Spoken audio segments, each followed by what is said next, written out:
에마뉴엘 마크롱 프랑스 대통령이 러시아와 전쟁 중인 우크라이나에 대한 서방의 지상군 파병 가능성을 다시 언급해서 주목을 끌고 있습니다. 이에 관련해서 블라디미르 푸틴 러시아 대통령이 나토 국가의 지상군 파병 시에 핵전쟁이 일어날 수도 있다, 이렇게 경고한터라서 마크롱 대통령이 또다시 꺼내던 이 지상군 파병 가능성에 대해서 나토 국가들과 러시아가 어떤 반응을 보일지 주목됩니다. 마크롱의 강공에 대해서 와이타임스가 추적해봤습니다. 지금 시작합니다.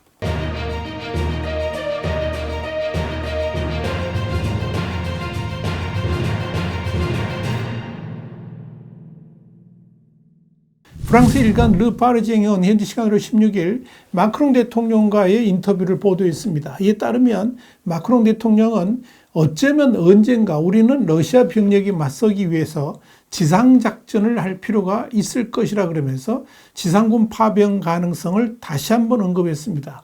마크롱 대통령은 이어서 우리는 어떤 시나리오에도 준비가 되어 있다 그러면서 그렇게 하지 않는 것은 실수가 될 것이다, 이렇게 말을 했습니다. 다만 그는 나는 지상군 파병을 원하지 않고 앞장서지 않을 것이라는 단서를 붙였지만 이는 자신이 우크라이나 파병과 관련해서 주도권을 쥐고 주동하지는 않겠다 하는 뜻을 피력한 것으로 보입니다.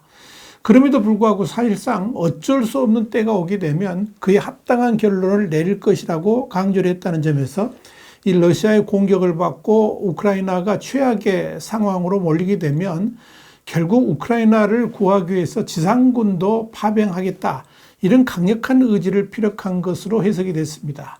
이런 측면에서 마크롱은 이 프랑스의 강점은 우리가 할 수 있다는 것이다, 이렇게 덧붙인 겁니다. 앞서 마크롱 대통령은 지난달 26일에도 이 파리 엘리제궁에서 우크라이나 지원 국제회의를 진행한 뒤에 지상군 파병에 대한 합의는 없었다 그러면서도 어떤 것도 배제해서는 안 된다라고 말해서 논란을 일으킨 바 있습니다. 마크롱 대통령은 또 지난 14일에는 프랑스 최대 방송인 떼프앙과 또 공영 프랑스 2 채널과의 인터뷰에서도 서방 군대를 우크라이나에 파견하는 안을 배제해서는 안 된다는 뜻을 되풀이했습니다. 마크롱 대통령 그러면서 당장 그런 상황에 있지는 않다 그러면서도 모든 선택지가 가능하다라고 말해 이 러시아를 견제한 겁니다. 이 마크롱 또 핵무기를 갖고 있다고 위협하는 것은 가치가 없다 그러면서 핵 보유국은 핵무기로 인해 보호받는다고 느껴야 한다. 핵무기에 관해서는 많은 말이 불필요하다. 이는 우리에게 확전을 방지해야 될 책임을 부과한다, 이렇게 말했습니다. 이는 핵무기가 위협수단이 아니라 방위수단이라는 점을 강조하면서 핵무기 사용 가능성을 언급했던 푸틴 대통령을 질타한 것이다, 이런 해석이 나왔습니다. 마크롱 대통령 또 전쟁이 유럽으로 번진다면 이는 온전히 러시아의 선택이자 책임이라고 주장했습니다. 그렇다면 평소에 비둘기파였던 마크롱 대통령이 왜 이렇게 강력한 매파로 변신했을까요? 이에 대해서 영국의 텔레그라프는 현지 시간으로 16일 마크롱 대통령이 베를린에서 독일의 숄 총리와 폴란드의 도널드 투스크 총리를 만나서 우크라이나 지지에 대한 결속을 과시했다 그러면서 마크롱 대통령은 회담이 끝난 후에 이른바 바이마르 삼각동맹, 그러니까 독일, 프랑스, 폴란드에 속한 세 나라가 결코 러시아의 승리를 허용하지 않고 우크라이나 국민을 끝까지 지원하겠다는 목표로 하나로 뭉쳤다고 말했다, 이렇게 보도했습니다. 한마디로 우크라이나 전쟁에서 러시아가 승리하지 못하도록 단결하기로 했다 하는 겁니다. 마크롱 대통령은 또한 우크라이나를 지키는 것이 곧 유럽의 평화를 위한 것이다 그러면서 우크라이나 국민을 끝까지 지지하는 것은 우리와 우리 국민, 우리의 안보와 유럽을 위한 힘이다, 이렇게 강조했습니다. 사실 마크롱 대통령의 이런 강경 발언은 상당히 의외입니다. 지난 2022년만 하더라도 모스크바를 굴욕적으로 대하지 말라 그러면서 푸틴과의 외교 채널을 열어둬야 한다라고 주장한 바 있기 때문에 그렇습니다. 이 비춰보면 마크롱의 강경 발언은 놀랄만한 도발이다, 이렇게 말해도 좋을 겁니다. 우선적으로 국제적으로나 국내적으로나 변화하는 정치 환경 속에서 마크롱은 유럽의 지배적인 강대국으로 프랑스가 서 있기를 간절히 원하는 것으로 보인다라고 분석을 했습니다. 최근 들어서 유럽 사회를 이끌어가는 맹주가 사라졌죠. 이는 유럽 사회의 지도력 부재로 나타나면서 이 유럽 사회의 분열 및 무기력을 표출하고 있다라고 할 수 있습니다. 그런데 우크라이나에 대한 무기 지원이 제대로 이루어지지 않음으로 인해 가지고 전세가 매우 불리하게 돌아가자 이를 기화로 프랑스의 마크롱이 유럽의 주도권을 쥐고 러시아와 강경 대응을 이어가는 것으로 보인다 하는 겁니다. 실제로 지난 2월 독일의 숄 총리가 유럽 동맹국들에게 우크라이나에 중요한 무기를 공급하기 위해서 노력을 강화할 걸 촉구하는 연설을 했을 때 이는 프랑스 국민들의 분노를 산 바 있습니다. 사실 2년 전 러시아가 우크라이나를 침공한 이후에 프랑스는 장거리 미사일인 스칼프를 지원했습니다만은 독일은 가장 현대적인 무기 시스템 중 하나로 간주되는 타우루스 미사일을 지원하기를 아직까지도 꺼려하고 있습니다.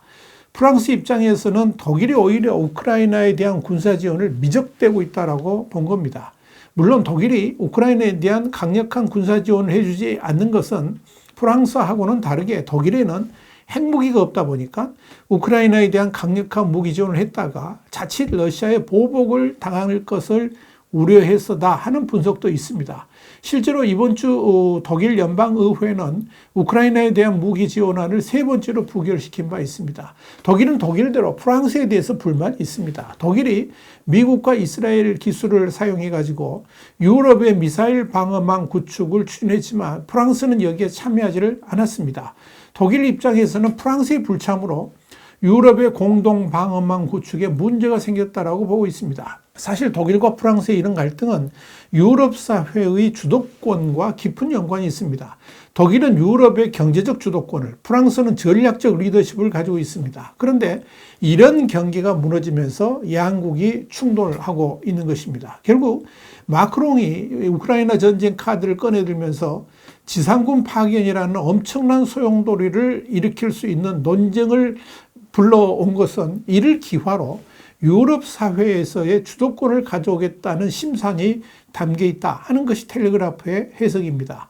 일단 마크롱 대통령의 지상군 투입 가능성 발언에 대해서 독일의 숄 총리는 합의가 되지 않은 것이라는 말로 일축하면서 이런 논의로 인해서 프랑스가 고립되었다라고 말하고 나섰지만 마크롱은 이에 전혀 개의치 않고 있습니다. 중요한 건 당연히 독일의 숄 총리가 자신의 우크라이나 지상군 파병 계획에 대해서 동의해주지 않을 것이라는 사실을 알고 있었으면서도 왜 그런 발표를 강행했고 또 더불어 지상군 파병 논쟁을 계속 불을 지펴가느냐 하는 점입니다. 분명한 것은 많은 서방 세계가 우크라이나가 러시아에 의해서 점령당한 것을 원하지는 않는다는 점입니다.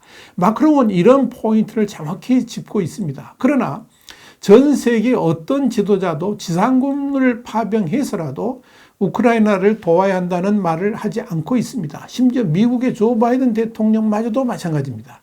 지상군 파병에 대한 논의 자체를 하지 않는 가장 큰 이유는 러시아의 핵전쟁으로 3차 세계대전으로 확대될 수도 있다 하는 이유 때문입니다. 문제는 그렇다고 러시아가 우크라이나를 점령하도록 방치하는 게 맞느냐 하는 점입니다. 만약 러시아에서 우크라이나가 점령을 당한다면 그 다음 푸틴의 공략 순서는 당연히 유럽이 될 겁니다. 우크라이나를 돕지 않았던 유럽 국가들은 아무리 나토 방어 체계가 있다 할지라도 푸틴이 설사 나토의 한 국가를 대상으로 전쟁을 일으킨다 했을 때 나토군 전체가 움직이지는 못할 것이다. 이런 생각을 갖고 있다는 겁니다. 왜냐고요? 핵전쟁이 두려워 떨기 때문에 그럴 것이다. 그런 생각을 한다는 거죠. 마크롱은 이런 상황을 꿰뚫어보면서 푸틴에 의한 핵전쟁을 두려워한다면 언젠가 유럽 국가들이 푸틴의 손아귀로 넘어갈 수도 있다라고 말하고 있는 겁니다. 특히 미국의 공화당과 트럼프에 의해서 우크라이나에 대한 군사 지원이 중단되어 있는 상황에서라면 얼마든지 유럽 사회가 푸틴의 세상이 될 수도 있다라고 마크롱은 보고 있습니다. 이런 점에서 중도주의자였던 마크롱이 유럽연합의 자율성과 독자성을 가지고 러시아를 대해야 된다라고 주장하는 것이고 이를 통해서 미국과는 분리된 유럽 사회만의 안보를 추구해야 된다라고 강조하고 있는 겁니다. 이는 사실상 미국의 리더십 아래 유럽 사회가 존재해야 된다는 숄 총리의 노선과는 확연하게 다른 겁니다. 이런 관점에서 앞으로 눈여겨볼 것은 독일 등의 반대에도 프랑스가 끝끝내 지상군 파병을 주장할 경우입니다. 그리고 유럽 사회 반대에도 불구하고 프랑스가 끝내 우크라이나에 지상군을 파병하고 그로 인해서 러시아가 프랑스를 공격할 하게 된다면 그때 나토군은 어떻게 대응할 것인가 하는 점입니다. 당연히 나토 국가인 프랑스가 공격을 받았기 때문에 나토군이 동원되는 것은 맞습니다만은 그렇게 흘러갈 경우에 프랑스는 이미 유럽 사회의 주도권을 쥐고 흔드는 국가로 등극하게 될 겁니다. 특히 그런 결과로 러시아를 제압해서 결국 패배시키게 된다면 이후에 유럽 사회는 프랑스가 독점적으로 지도하는 국가가 될 겁니다.